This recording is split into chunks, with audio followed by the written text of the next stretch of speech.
Hi everyone, this is me, Morgan Brian Bertsch, reporting for Kids First, age 13, and right now we are going to be having a fantastic time here at the Rebel Rabbit premiere for Peter Rabbit. It comes out February 9th, so make sure to check it out. Come on, let's go! Yes. Okay, no problem. And then you're also, we're just setting up the press conference, just hang out around here and we'll let you know what happens. No! Check! But it's protected by you have to lose the cake. Oh, thank you.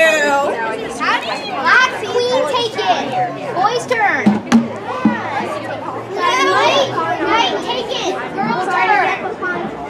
Are you able to... James, let's start with you. You are the one and only Peter Rabbit.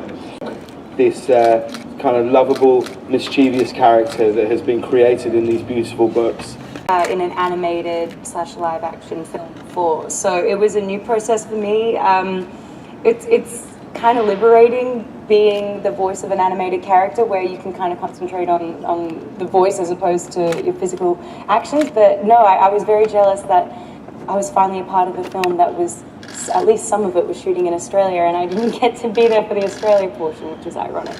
But it was just fun exploring, being a rabbit. How about you, Elizabeth?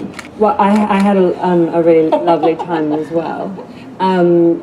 You know, I think finding the voices, it's so interesting when you make an animation because you contribute some and then you see what the character starts to look like as the animation grows, and then that might change what you're doing with your voice a little bit. But also, I love that when we're recording, they film us, and the rabbits sort of, you know, when I watched the film for the first time, I could sort of see us in the bunnies too, which is like such a lovely thing to see. And set working opposite these CGI characters. What are you guys looking at throughout all of this action? Is it stuffed animals? Is it a tennis ball? How do you capture that?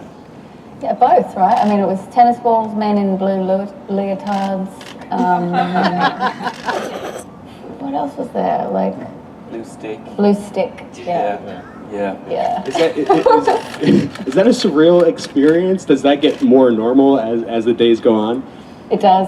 It's weird. It's weird. Where's the bunny? Where's the blue ball? Where's the ball? It's my man. It's my scene partner. You know. Where did it go? Yeah, you kind of adjust to it, and then occasionally you catch yourself going, "What am I doing?" But yeah, you've got to commit, right? Yeah. I think one of the central things of the film is that humans don't know that animals can talk in the world that we exist in, and so it was good in a way. There wasn't a lot of going back and forth. There is a very noticeable comedic bent to this movie. It's very, very funny. How did you go about finding the tone of the film throughout the writing in the pre-production? It was a long process trying to figure it out. Just as it's hard for these guys to act with blue balls.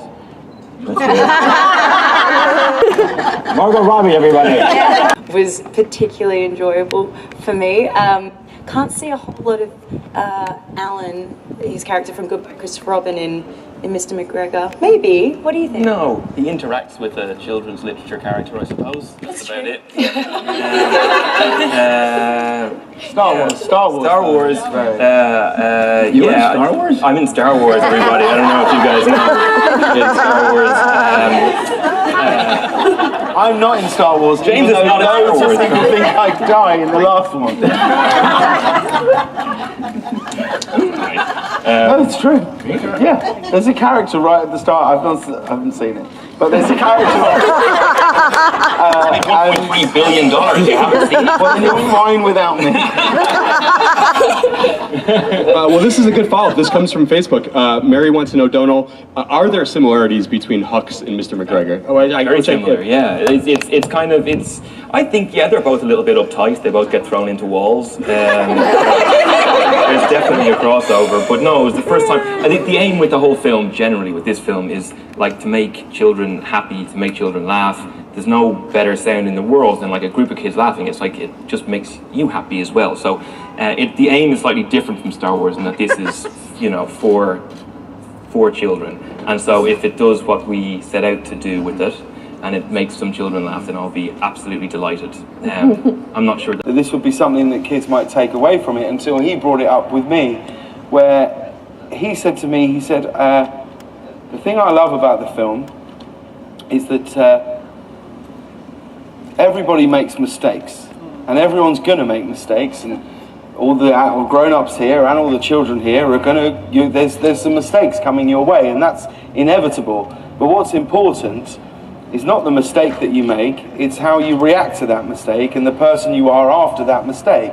And that's what he took away from the film, which I thought was a really kind of amazing thing to go, it's who you are and how you react in places where you may have gone, I messed up, and it's what you do then.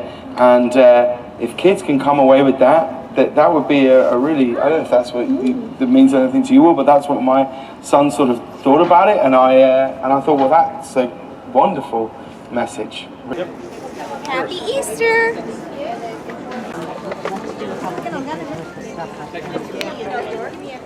I'm Angela. Okay, I was going to get just to get. Of course. Gianna. Happy Easter, everyone!